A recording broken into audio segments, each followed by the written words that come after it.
And today we're going to learn just what kind of club would have you as a member. Keep listening. Welcome to the Intentional Success Podcast, where we unpack the top strategies, explore business trends, and drill down into best practices to help your live events production business grow and scale on purpose. I'm your host, Tom Stimson.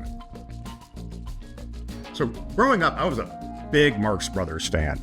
Loved the movies. Watched them any chance. We would scour the TV listings pages in the newspaper each week on the odd chance that a Marx Brothers movie might be showing some Saturday afternoon where we could watch it. It was really the only way we were going to get to see it, right?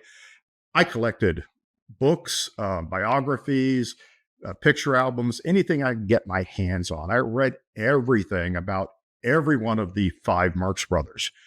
Everybody forgets about Gummo. Now, Groucho, of course, is my favorite, right? And Groucho has so many great quotes. He was on television for so long. He rubbed elbows with so many important people. But he was often misquoted about joining clubs. So here's the backstory. He was a trickster. He liked to have fun. He liked to play pranks. He joined an elite Hollywood society just so he could send them this resignation letter. Please accept my resignation. I don't want to belong to any club that will accept people like me as a member. And to hear it in his voice and see him recount that story, it just makes me giggle because, yeah, what is the logic of that? Wow, I'm not the best person in the world. Who would accept me into a club? But it also implies that everybody else that was in that club maybe were some kind of knuckleheads. So was he saying something about himself, or was he saying something about the other people in the club? I will let you decide. The fact is, I don't remember their names. I remember his. So naturally, I want to talk about clubs today, right? Now, I've been around this industry, this rental production industry, for 40 years, and there are not a lot of clubs for AV, technology, lighting, rental people, right? There's no central point. I mean, we gather at some conferences and some conventions. We bump into each other on the exhibit floor. But typically, the owners and founders of these businesses, particularly back in my day, were lone wolves. They were islands, fiercely independent, always a bit secretive about how we do things or which freelancers we use, but quick to brag about how many new LED tiles we just bought or how many video projectors that we own.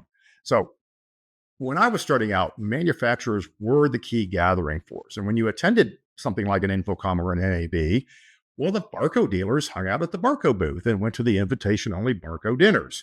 And these were big budget affairs back in the day, right? Christie, Sony, Electrohome, Mitsubishi, we're going to fine steakhouses, renting out entire buildings or museums just to host a dinner. And we're happy, of course, to let a manufacturer bring us together and pick up the tab. I mean, who wouldn't go in on that, right? Yeah, we looked at some product, but we stood around, lied about how well our businesses are doing. I mean, basically, those events pretty much defined the core of the rental production segment in North America anyway. And if you wanted the good gossip, it was at the bar on the golf course of a manufacturer at some junket. Yes. Was it clubby? Sure, it was clubby. But it wasn't always the good kind of club. What makes a good club, right? In a good club, you are important to everyone else because you are there. In a bad club, the members spend more time trying to figure out why you shouldn't be there. Acceptance wasn't just conditional, it was subjective. So if you could get accepted, then what do you get out of it?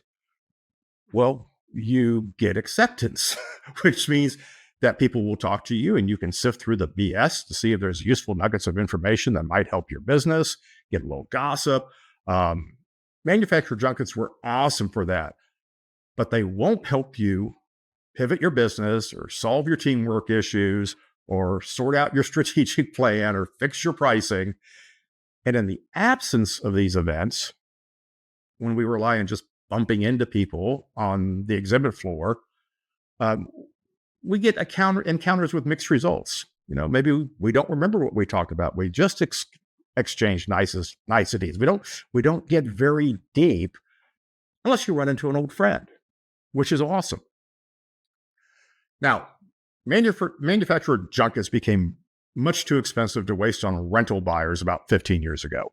Now, a gap formed in the live event business networking world. I've tried to fill that gap over the years with my followers with Jumpstart events because I wanted something that people could come to and stand around and talk in between the meetings and share information and network and find out how large our small industry actually is. I want a neutral gathering where anyone could ask the hard questions. Anyone could have a great idea and anyone could be appreciated for what they have achieved and not just how many units they bought, right? Now, Jumpstart events, we had to take a hiatus during the pandemic, that 3-year forced hiatus. They're back in full swing. And this is a shameless self-promotion. If you are not familiar with Jumpstart, then visit my website at trstimson.com and click on the Jumpstart link. Our next Jumpstart is August 14th and 15th in Denver, and we were going to focus on the operational side of your rental production business, which Jumpstart veterans will refer to as planning. Planning sounds better than operations. It certainly sounds more valuable. Now, you're going to learn the latest trends and scalable business models designed to output flawless logistics, equipment, talent, documentation, so you can have flawless shows. Who doesn't want that, right? And registration's open now, which brings me to my point. Networking and learning events like Jumpstart are extremely important to our industry, but they don't necessarily bridge the gap for business owners that are trying to work on their companies. They might need feedback. They might need validation. Maybe they need accountability, along with those reliable injections of good advice that come on a more regular basis. And the solution for that is group coaching. Peer groups, or as I like to call them, clubs. See, I told you I was going to talk about clubs. The Intentional Success Club is a small cohort of business owner peers like you that often face the same challenges but want the support and experiences that only other owners can share. Now, in these clubs, we rely on transparency. We look at systems and processes. We give personalized advice. We use accountability to help folks get the most out of their businesses and the experience of being in a club without spending a fortune on outside consultants and advisors like me.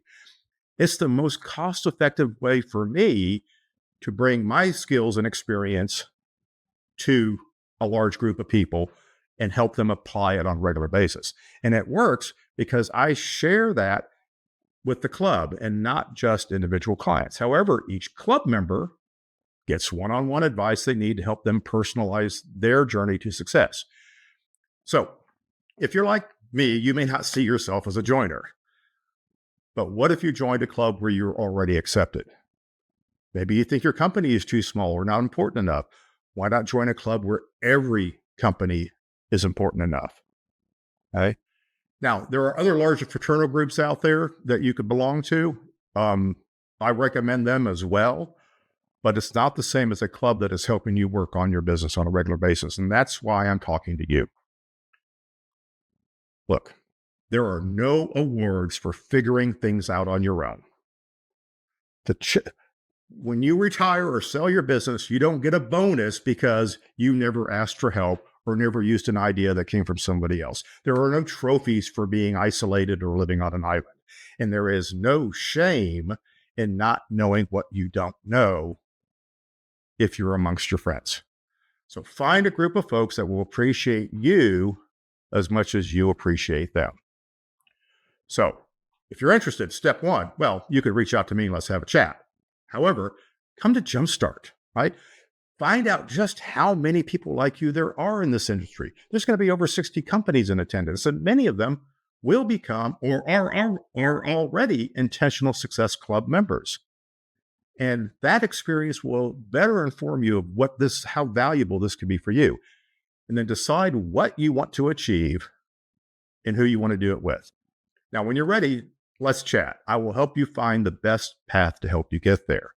And you may actually find a club that is worth joining and worth sharing with and worth being yourself. So find your people. We're here. We're a great option. We'd love to talk to you. Thanks for listening. We'll see you at Jumpstart. If you want to find out more about today's episode, go to trstimpson.com/podcast, where you'll find the show notes, related links, and tons of other valuable resources. If you haven't already subscribed to the Intentional Success Podcast, please do so, and I'd greatly appreciate if you would rate and review the show. Also, if you think you might be a good fit to work together or want more information about the Stimson Group, I'd love to hear from you. Visit trstimson.com for more information.